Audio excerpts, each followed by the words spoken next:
Spermiogenesis is the formation of matured sperm cell from the spermatids.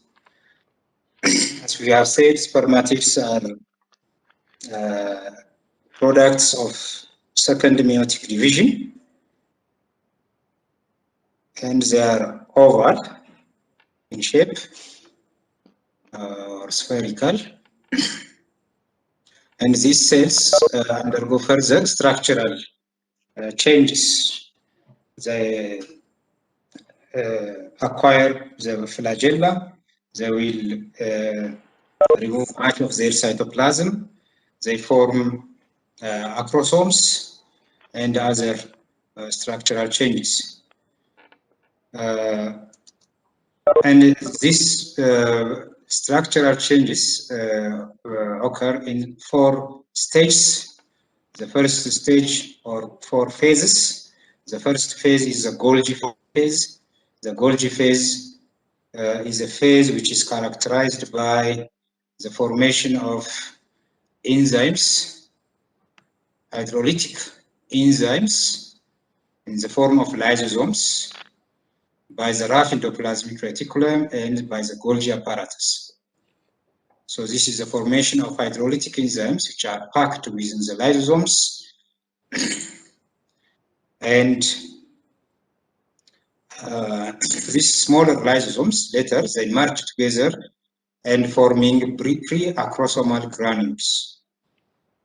This hydrolytic enzyme later they are used by the sperm cell to penetrate the corona radiata, the zona pellucida layers of the egg cell. So the smaller vesicles, the smaller vesicles, lysosomal vesicles, merge together, fuse together, and become acrosomal vesicles. Then these acrosomal vesicles come into contact with and become bound to the nuclear envelope, thus establishing the anterior pole of the developing spermatozoa. The next phase is the cap phase. So these acrosomal vesicles, they appear as a cap-like structure on the top of the nucleus of the sperm cell. And they will enlarge to their final size, and it's known as acrosomal cap.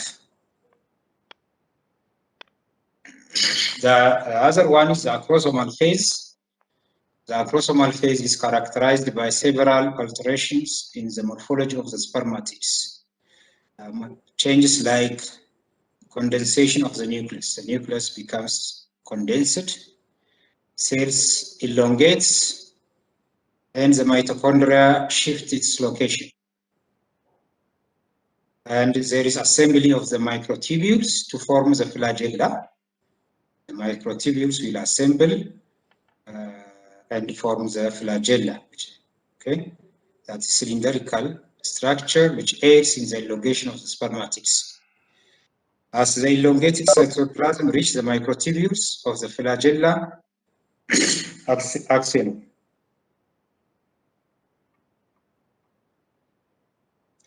A mitochondrial sheath, another change is the mitochondrial sheath will form around the axoneme of the middle piece of the tail of the spermatozoa.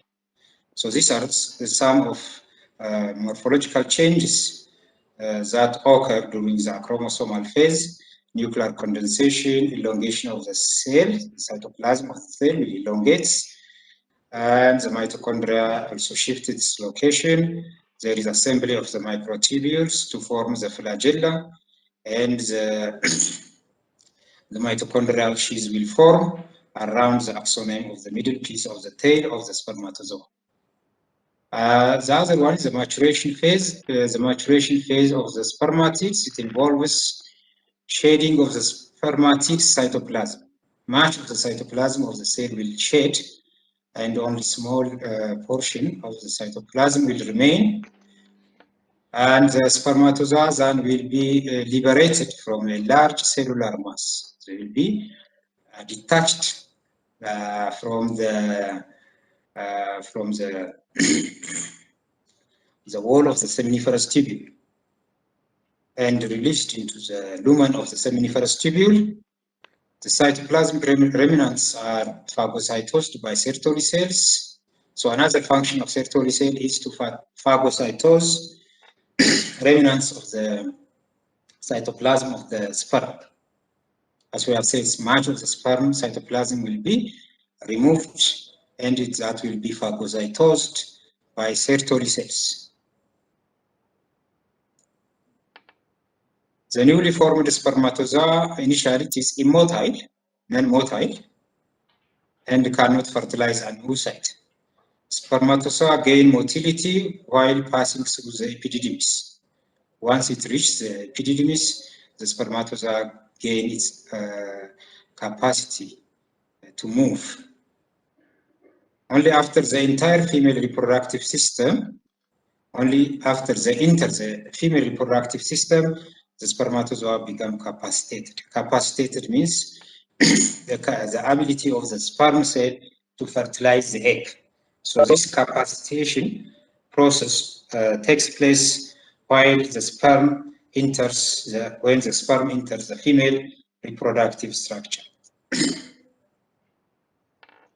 So in general, during this process, the rounded spermatid is transformed into elongated sperm, loss of cytoplasm, development of tail, formation of acrosome. These are the major changes during the spermiogenesis. And the mitochondria, as we have said, it arranges themselves end to end in the form of tight helix, forming a collar-like mitochondrial sheath. This is a change that summarizes the changes that occur during the spermiogenesis. As you can see, initially the spermatid is oval or rounded cell. Later it will form the acrosome. This acrosome at the pole of the nucleus, there is acrosome.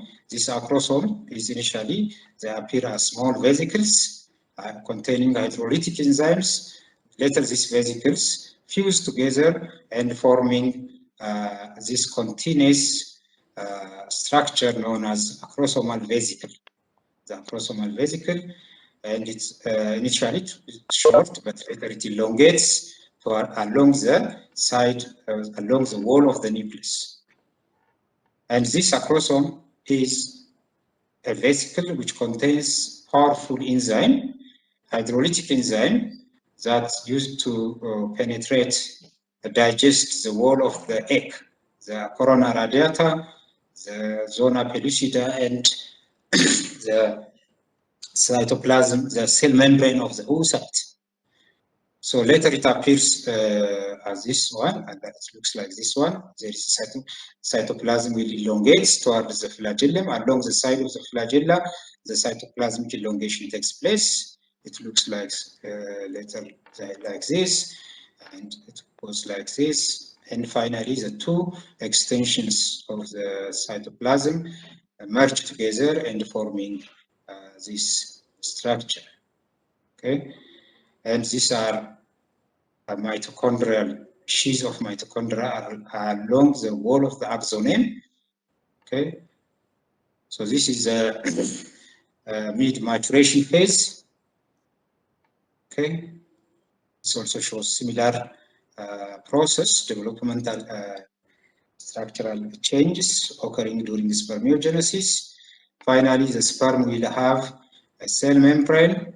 Immediately inside the cell membrane, there is a acrosome containing powerful hydrolytic enzyme, and there is a nucleus. Here is the neck, okay, and the tail, the mid piece of the nucleus, the sperm cell, and this is how the residual cytoplasm is removed from the sperm cell. This residual cytoplasm later it will be engulfed and digested by Sertoli cells. So this is a mature sperm cell. The mature sperm cell, it looks like this one. These are the parts of mature sperm cell. Here is the head of the sperm cell, the neck of the sperm cell, the middle piece of the sperm cell, and here's the tail of the sperm cell. Okay, the tail of the sperm cell. Okay, here these are aggregates of mitochondria in the middle piece, and this is the neck. Okay, as you can see, it has only little cytoplasm. Most of the cytoplasm of the spermatids are removed, and they are removed and engulfed by the Sertoli cells. So this is all about the development of the sperm cell. So the sperm cell in general, what's the difference between spermiogenesis and oogenesis? In the case of oogenesis, there are limited number of primordial or oogonia, primordial germ cells or oogonia are limited in number.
ጥያቄ?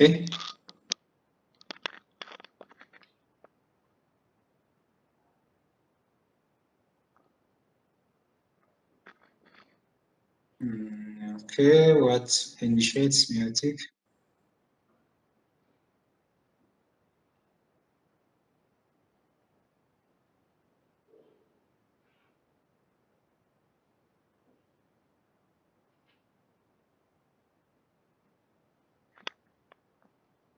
Meiosis II initiated by fertilization.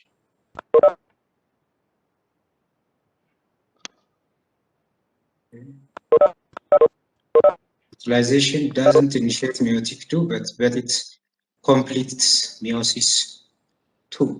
Completion of meiosis II is by fertilization.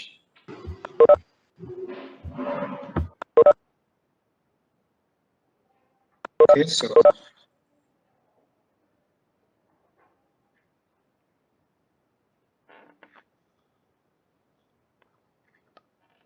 okay, the difference between spermatogenesis and eugenesis. Spermatogenesis is a lifelong process, whereas eugenesis occurs up to the date of up to puberty. This is one difference. The other difference is spermiogenesis. Primary spermatocytes are continuously produced, but in the case of eugenesis, primary oocytes are limited in number. Few number of primary oocytes, about 2 million primary oocytes are found in the ovary of the ovary of the newborn fetus, the infant. Female infant have born with limited number of primary oocytes, but in males, the primary spermatocytes are continuously produced throughout the entire life of the individual.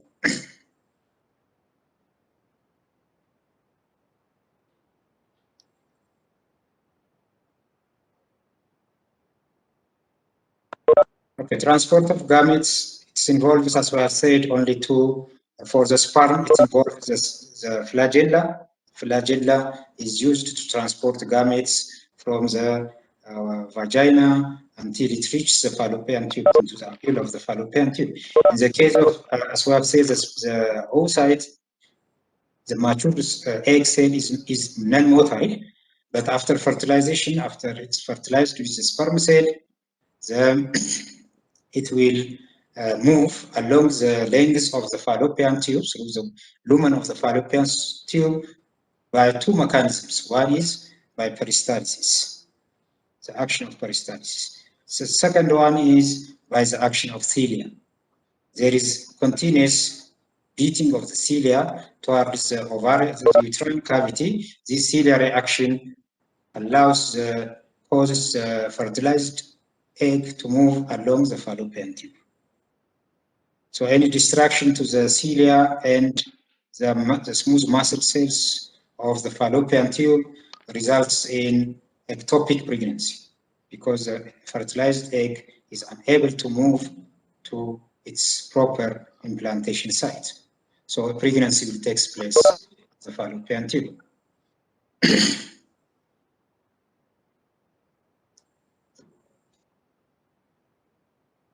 Okay.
ጥያቄ ካላችሁ መጻፍ ትችላላችሁ።